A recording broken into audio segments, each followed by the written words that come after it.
All right, welcome to my wonderful students. I want to welcome you to this revision class on statics.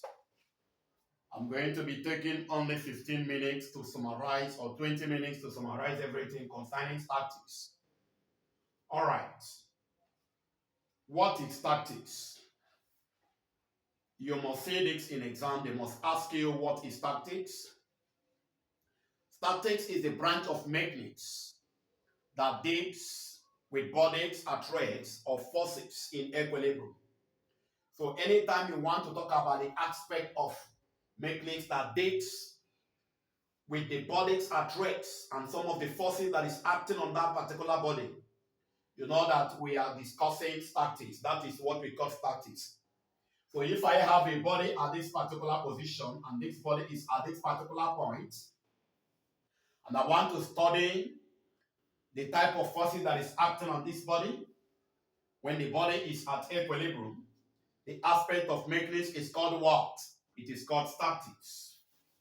Now, it means that the key of statics here is called equilibrium. And we know that equilibrium, it means that the key of the statics is called equilibrium. And we know that equilibrium is divided into two. We have the one we call the mechanical equilibrium. We have the mechanical equilibrium. We have the mechanical equilibrium. And we have number two, which is called the thermal equilibrium. We have thermal equilibrium. So you say that we are not going to discuss this thermal equilibrium because it has to do with temperature. But I want us to talk about in detail this mechanical equilibrium. I want us to talk about in detail mechanical what? Equilibrium briefly. So if I want to discuss mechanical equilibrium, we know that mechanical equilibrium is divided into two. It's divided into what? Into two. One is called translational. One is called translational equilibrium. And another one is called rotational equilibrium. Another one is called rotational equilibrium. So in a summary note, when do we say a body is in a state of translational equilibrium? And then when can we also say that a body is in a state of rotational equilibrium? For translational equilibrium, there is one condition that will make a body to be in a translational equilibrium.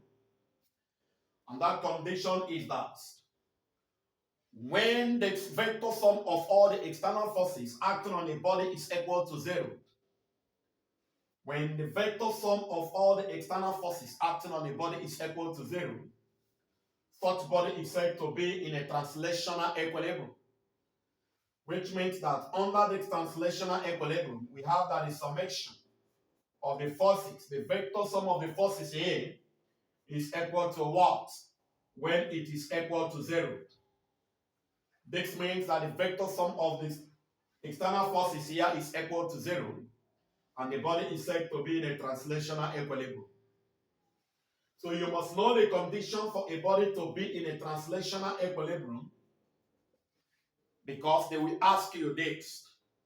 You will be asked that when the vector sum of all the external forces acting on the body is equal to zero, such body is said to be in dash. The answer is what? Translational equilibrium. Translational equilibrium. Now let us summarize rotational equilibrium.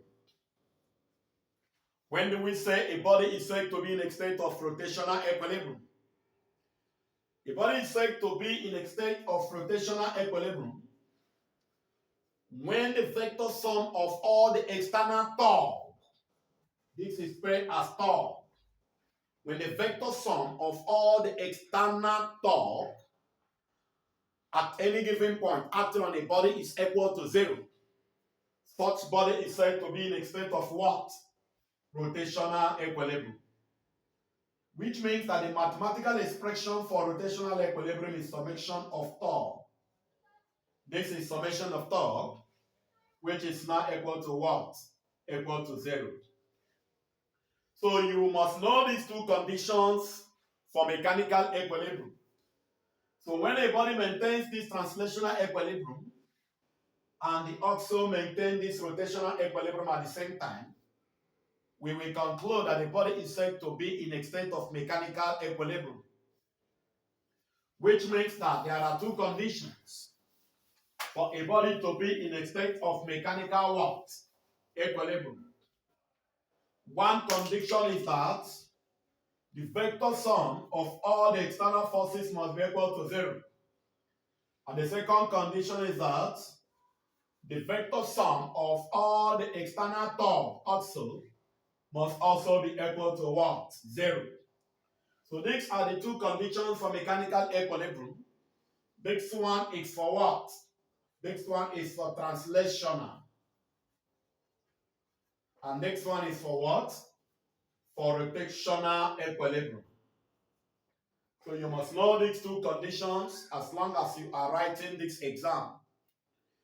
So try to know these two conditions. Okay. Now, the next thing that we must try to understand from this aspect of mechanics is that one should understand what is called a free body diagram. Try to know what is called a free. This is spelled as free body what? Diagram. You must know what is called a free body diagram. This question was asked last year, but I don't know whether if they will repeat this question this year. But you must try to know what is called a free body diagram. My spirit is telling me that this question will be asked again. And what is a free body diagram? A free body diagram is a diagram that is showing the relative magnitude, that shows the relative magnitude and direction of all the forces that is acting on a particular body. Any diagram that shows the relative magnitude and directions of all the forces that is acting on the body is defined as a free body what? Diagram. So you must try to know this definition of free body diagram under these tactics.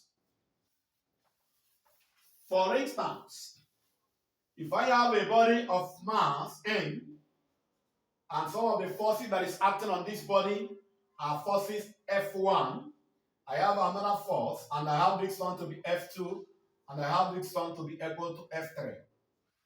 This diagram that shows the magnitude and the direction of all the forces is defined as a what? As the free body diagram. Please try to know this. It must come out in exam. So based on this analysis, I would like us to pick one question on a free body diagram and see how we can solve this particular question. Permit me to bring the question, class. Now let's say, for instance, look at this question. I want us to look at this particular question. I have this question now, okay? Let's look at this particular question on the board. It says, an object of mass 10 kg is supported by two cords, which makes angle 52 degrees and 38 degrees with the vertical. Calculate the tension in both cords. We have some of the options here. Now, if I want to solve this problem, I have to draw what is called the free body diagram, which I've given you the definition. So I'm going to come and say this is the body, okay? And the mass of this body is equal to what? 10 grams is the mass of the body, which means that it is acting downward here. Now, if I have this thing, this is the body, and this is the vertical axis of this. So it makes an angle here with the vertical, which is equal to what? 52 degrees. Also makes an angle here with the vertical also, which is equal to 30 what? 8 degrees. So if I have this one now as my T1, and next one will be able to what? My T2. So this diagram is what we call a free body diagram. Now, if I want to use this to solve in exam, I will not use this diagram. I will use another diagram to represent this thing in a first diagram. Permit me to clean this. I want to rearrange this. I can equally use this to solve this. Okay? And what I will now do is just to come and picture this. This is what I will do. This is what I will do. It says that this angle here is 52 degrees. This one is what? 38 degrees. Because this is the body that makes this angle with the vertical. So I have here, I have this angle. And then what I will now have to be on this particular axis is the what? The weight, which is the mass. I can have this to be equal to mg, which is the weight of the body. Okay? So if that is the case, I can have this particular one, and I can have something to be here. So two of them is going to represent my tension in that part. So if I have this one to be my T1, I can have this to be equal to my T1, and this is my what? My T2. So when we look at this diagram, how can I solve this for me to get my answer? If you look at this, you observe with me that this angle is in opposite direction with this. And this particular angle here now is what? This is 90 degrees. So I will use sine rule to say that sine 90 all over what? All over my mg is now equal to what? I can use this particular one. I can equally use this particular one. So I can say it's equal to sine 52, which is equal to what? Or divided by T2. So when you look at it, you can comfortably make your T2 subject to what? Formula. So when you look at it, you should find out that we can comfortably make this our T2 subject formula, right? We can make this T2 subject formula by saying that my T2 now is equal to what? I have it to be sine 52 times mg. What is my n? The mass. 10 times 9.8. Divide it by what? By what? By sine 90. So when you do this, you have that your T2, use your calculator and press the value of your T2. You have it to be 77.2 Newton. So I want you to practice this. That is the value of this particular tension here. So if I have that as the value for the tension, I can find my T2 also. So for me to find my T2, I will use this formula that I want to find my T1, sorry. I will equally say that sine 90, which is this angle, is opposite to this. All over what? All over what? All over mg is now equal to what? Remember, I want to find my T1, so I will say sine 38. Sine 38, which is also divided by what? By this particular T1. So when I do that, I can make my T1 subject formula, which makes that my T1 now is now equal to sine 38 multiplied by the mass mg, which is 10 times 9.8, all divided by what? Sine 90. So when you do this, you have that your T1 is now equal to 60.3.